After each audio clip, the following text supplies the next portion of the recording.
A very special program, India, Pakistan, the balance of power. I'll be joined by two of India's best, Shiv Aroor, who you saw just there, and Sandeep Unnithan, friends and colleagues who for years have worked closely with me on national security issues. On this show, we break down the cutting-edge capabilities of Indian and Pakistani weapon systems. As tensions loom, we'll dive into the tech behind these high-stakes arsenals, analyzing their strengths and weaknesses from advanced weaponry to strategic technology to try and give you a full picture of what a potential conflict could look like from a technology standpoint. This is important and it's not often discussed. But first, what I'd like to do is give you a couple of key details on where the balance of power, as it were, lies between India and Pakistan. So I'm going to go quickly across various points over here and then get into various weapon systems, get comments from our experts. Now, that's the military strength. India at 15,55,000, Pakistan approximately less than half of that. These are your regular soldiers. There are also reservists as well. So the reserve troop numbers are what you have on your screen. So India is much larger as a military force, but remember, a large number of soldiers are deployed across the frontier. It's not just Kashmir, it's also the entire Himalayan frontier. The entire boundary with China is much more active in a sense, but much more in need of being protected than it once was. If we take a look at aircraft, and this includes all categories, India at 2,200 aircraft, Pakistan at 1,400 aircraft approximately, but of that, fighter aircraft, which become extremely important in the context of potential military strikes. So let's have that next image, please. The next image is of fighter aircraft. This is important because you see an Indian Rafale over here, and you see Pakistan's cutting edge, the J-10. I'll talk about those in a moment. India, substantially more number of fighter aircraft than Pakistan, but do remember both air forces operate old aircraft as well. Pakistan still operates old Mirage 5 aircraft. India still operates MiG-21s. Now, these are the fighters that we need to look at a little bit more closely. The Rafale, Mirage 2000, those are the sword arm of the Indian Air Force, and they have been for a long time, along with the Sukhoi 30. Pakistan has the J-10 and the JF-17. These are Chinese aircraft. The J-10 is very, very advanced. And also the F-16, which over a period of time has been upgraded and represents a continued and persistent threat, particularly because of the missile that it has, the AMRAAM in air-to-air combat. That's very important. We'll be talking about air-to-air missiles a lot in a moment from now. But let's take a look at some of the other platforms. Transports, and you can't be talking about potential military conflict or anything of that sort if you don't look at transports. This is the lifeline for India's armed forces, the C-17, the world's most advanced strategic airlifter. The Pakistan Air Force has got C-130 Hercules, so do we, albeit in a different role. Helicopters, again, the lifeline, particularly in areas such as the Himalayas, where access with large aircraft is often impossible. Helicopters play a critical role. In fact, India operates the Mi-17. Pakistan operates variants of that, the old Mi-8 as well, Mi-17. So, again, India overwhelmingly larger in terms of helicopters. These are very much a lifeline. Don't ever forget that war fighting is not just about fighters and guns. It's also about basic transports. Without that, soldiers can't be deployed. Weaponry cannot be sent from place to place. There is so much more that all of these do. But if you're talking about the fighting edge and helicopters, then you've got the Apache, which India operates. We've got a few squadrons of them among the 80 attack helicopters. We've got the Rudra as well. We've got the Prachand light combat helicopter. Pakistan operates the Huey Cobra. That's a legacy American system, along with newer Chinese variants over there. But if we move along now, take a look at tanks, and we'll bring you more details on that in a while. India at 4,201 tanks, Pakistan at 2,627. They've got fairly advanced tanks as well, variants of the VT-4, which is a Chinese tank. India relies heavily on the T-90 that you see on your screen. The big guns, the howitzers, India has been upgrading finally after decades. Our howitzer formations, those are all deployed now. One would assume in parts of Kashmir, in the event that they are required, if the ceasefire violations and the firing along the line of control in the international border flare up. Pakistan operates several Chinese types, among others. Let's now take a look at the naval balance, and this is where Pakistan is not in the same league as the Indian Navy. The Indian Navy is substantially larger, not just in terms of numbers, but in terms of technology as well. Let me spell that out for you. Let's start with for example, aircraft carriers. India's got 2 aircraft carriers, the new Vikram, made in India, the Vikram Aditya, which was made in Russia. Most navies in the world don't have aircraft carriers. Pakistan certainly doesn't. If we take a look at submarines, India operates approximately 18 submarines. This is an Agosta 70, which Pakistan operates, an older submarine. This is also a French-designed submarine. It's the Scorpion, which the Indian Navy operates a generation ahead. In terms of destroyers, Pakistan no longer really operates destroyers in a war-fighting sense. India has world-class destroyers. This is the Vishakhapatnam class that you see on your screen. Absolutely world-class, no two ways about that. And in terms of frigates as well, Pakistan is getting a handful of new-build frigates. For example, the PNS Tugril, which is a Type 54 Chinese-made frigate. India operates. This is a Kriva class, but we've got several new types of frigates which are in service. So, again, quantitatively ahead of the Pakistanis. Let's take a look at nuclear weapons, and we hope we don't ever get to, apart from this academic exercise, start talking about nuclear weapons seriously. But this is what the status of world nuclear forces estimates: 180 warheads for India, 170 for Pakistan. Now, these would often be fired, some of these at least. Let's move to the next page, through our ballistic missile submarines. India's got 3. We've got a couple more building. Pakistan doesn't have any. This is the naval arm of our nuclear triad. So that is absolutely critical. That's the rough balance. Let me bring Shiv and Sandeep Unnithan into this conversation right now. Shiv, let me come to you first. We were talking about the big guns. You've been in areas where presumably the big guns have been deployed. Is that a real concern now that, the cross-border firing that we've been seeing has been limited? It's been small arms fire. India's been retaliating with small arms fire. It goes up an escalation matrix. There are rockets, there are mortars, and then, of course, artillery. But that's where we may be headed. No one knows. Very true, Vishnu. I was in the Kupwara sector of the line of control yesterday, in the Uri sector today.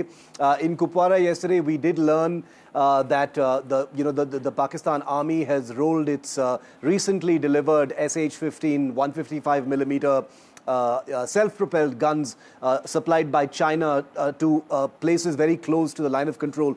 They haven't been able to get them as close as they would like because they have a pretty steep roadhead in those areas, and the self-propelled howitzers are not powerful enough to bring the guns in. But those guns have range and they do pack a punch, even though ultimately they're Chinese. So, I'll leave that aside. But the very fact that they've rolled them in obviously suggests that they, the escalation matrix involves the possibility of moving beyond small arms. Apart from the SH-15s, Vishnu, very interestingly, medium guns have also been moved in some numbers to some of those forward posts. And this is all Indian Army intelligence, which we've been cleared to talk about. It's because it's operational details of what's happening on the other side, and indicative, Vishnu, of how rattled Pakistan currently is in the face of a huge amount of strategic ambiguity of what's happening on the Indian side. So an escalation into heavier weapons, definitely possible, definitely possibly on the horizon. I just want to repeat for our viewers one key point which Shiv just mentioned, where he said that, this is stuff we've been cleared to talk about. All of us have been doing this for close to 30 years. Shiv's still considerably younger than the rest of us, Sandeep and me. But that being said, and we pull his leg for that, and we always will. But that being said, we know what we are talking about. We are not going to cross a line which we won't get to. Sandeep, let me bring you to air-to-air missiles. Now, and this is important because the day after the 2019 Balakot strikes, which India did, there was an air battle, a very intense air battle between India and Pakistan. Pakistan was armed with the AMRAAM missile. India didn't quite have the ability to match that, certainly because we weren't deployed where we wanted to with our Mirage 2000 fighters, and because perhaps technology-wise we needed something better, which we now do have. So let's bring up that first graphic where we're looking at the Meteor air-to-air missile. So if we talk about the Meteor air-to-air missile, if we can just bring up that graphic, then we can sort of share a couple of details about that as we wait for that to come up. Well, here we are. All right, let's bring in that balance. No, not this. We're waiting for the Meteor graphic. That'll come up in a moment. But Sandeep, let me ask you this question. Ultra-long-range air-to-air missiles, how are they absolutely crucial? Well, Shiv, firstly, thank you for having me on your show. This was one capability that took us by surprise. The fact that Pakistan had acquired AMRAAM missiles nearly 20 years ago. It was talking to the United States in 2005. It acquired the AMRAAMs a few years later. We were all joking about the utility of AMRAAMs for fighting terrorists, because that is what Pakistan said they needed the AMRAAMs and the F-16s for. It was for counterinsurgency missions and all of that. But very clearly, they had been using this global war on terror, convincing the United States that they needed these AMRAAM missiles to fight the Taliban, which had no air force to speak of. But they were very quietly building up their defenses against India, and that was one crucial, capability that they've built up in the last 2 decades, which kind of took us by surprise. Because when, Vishnu, you remember, you covered the Kargil war. You remember when our aircraft went up, the Sukhoi 30s went up over Kargil.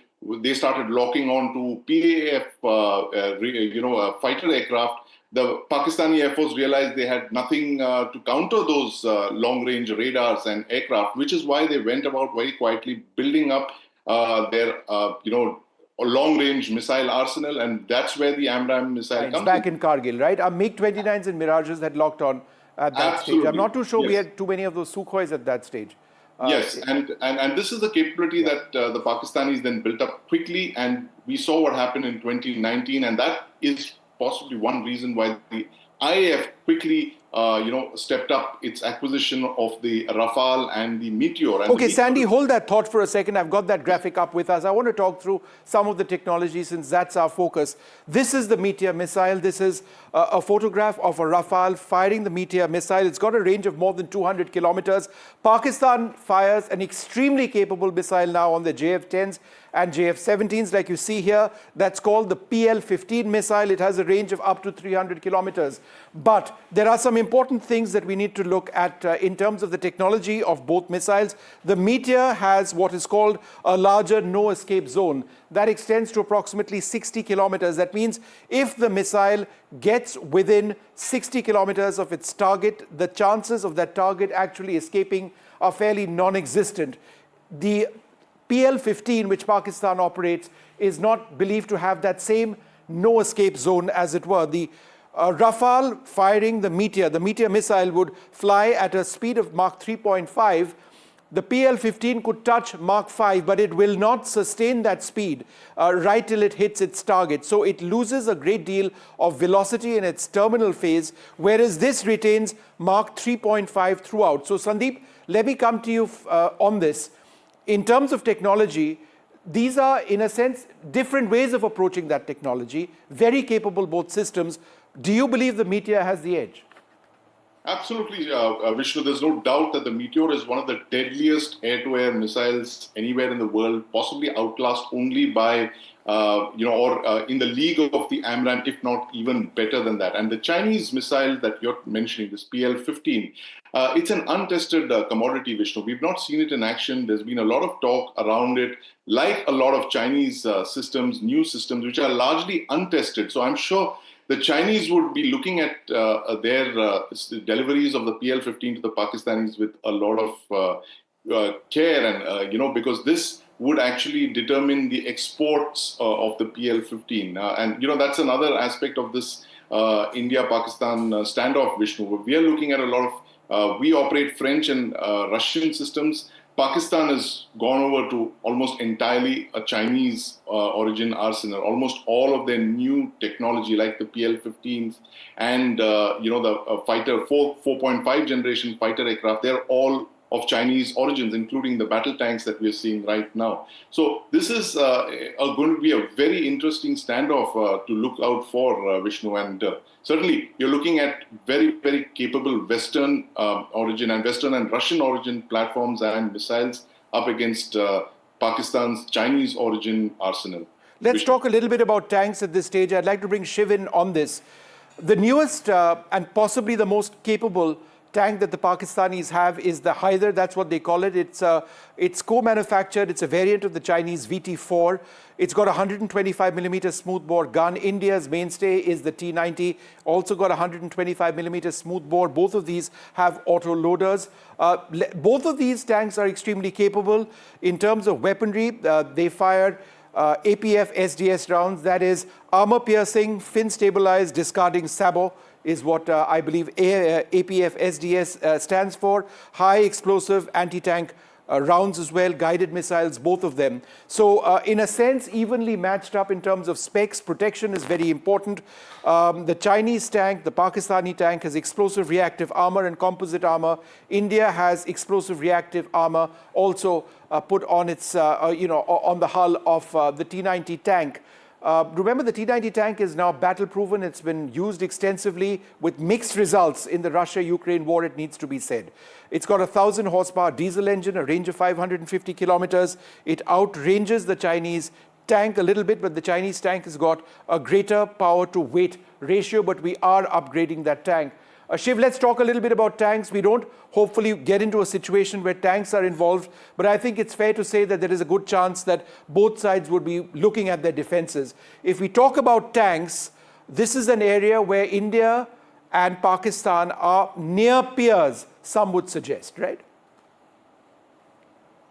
Very true, Vishnu. I completely agree. They've got a fairly equal capability when it comes to armored strength and main battle tanks. If you look at Pakistani social media right now, it's flooded with chest-thumping images of the Haider tank, pictures of General Asim Munir standing on top of a tank, suggestions, most likely misinformation, that the tanks are rolling towards the international border and things like that. And like you rightly said, if the tanks start rolling on either side, this particular flashpoint has already gone way past, any kind of suggestion of a limited conflict. Now, let's remind our viewers, Vishnu, that Pakistan has a terrible record when it comes to armored clashes with India. Our war history with Pakistan is littered with examples of, totally disastrous misadventures when it comes to tanks. But since we're talking about, the efficacy of weapon systems, ultimately, once again, it does come down to the untested nature of some of the systems that you just described on the Pakistani side. The T90, the Bhishma, continues to be a major mainstay of the Indian Army. It is, of course, a Soviet origin tank, but given the legacy it's had, as far as Indian manufacture is concerned, the many improvements it's gone under, the fact that it is truly the backbone as far as Indian armor is concerned, makes this, I believe, yes, a neck and neck in terms of armored strength, but it still gives India definitely the edge.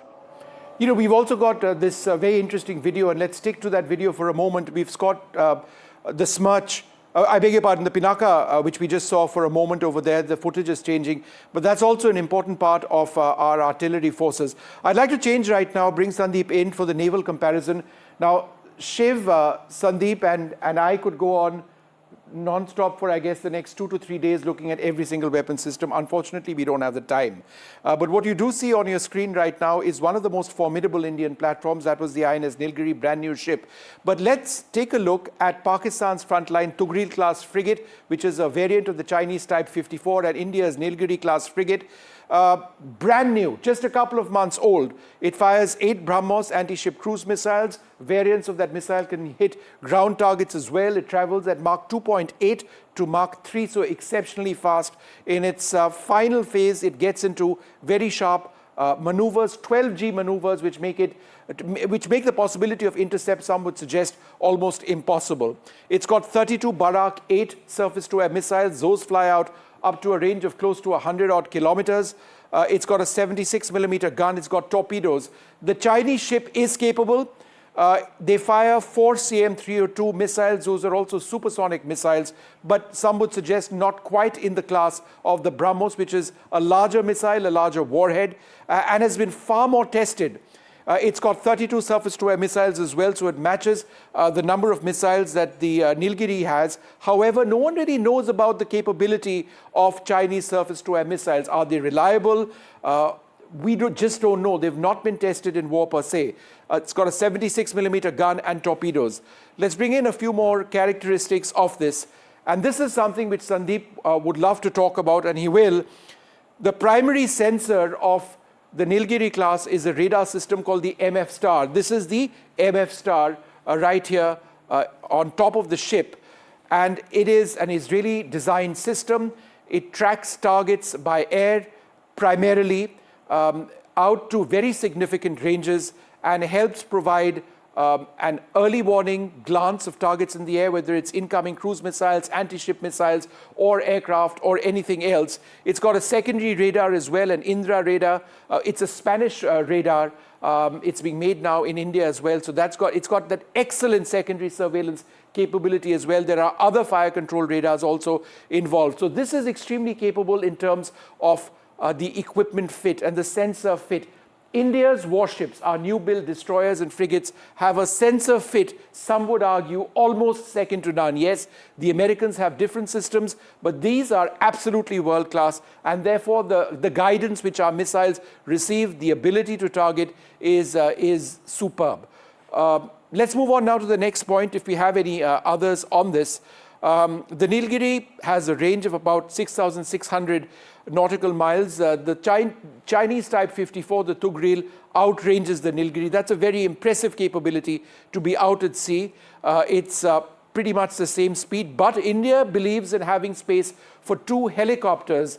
We could have MH-60 Romeos, which are new American-built helicopters. We've started deploying also one other smaller one. The Chinese believe in the philosophy of 1 helicopter. Sandeep, let's talk about the Nilgiri class since we're on these pictures. How is this pretty much the pinnacle of Indian shipbuilding for a ship of its class, right? Destroyer is somewhat different. For a ship of its class, how does this represent the best of what India can really do? Well, Vishnu, it's in the name, really, the Nilgiri. The new Nilgiri is a reincarnation of the old Nilgiri, which was one of the first indigenously built frigates almost half a century ago, 50 years ago. So the new Nilgiri actually, is the distilled essence of 5 decades of Indian shipbuilding. And all of the capabilities that you just mentioned makes it one of the most formidable ships in its class anywhere in the world. It's one of the most heavily armed frigates in the world. In fact, it qualifies for being called a destroyer because of the kind of package that it carries. It's literally second to no other frigate anywhere in the world.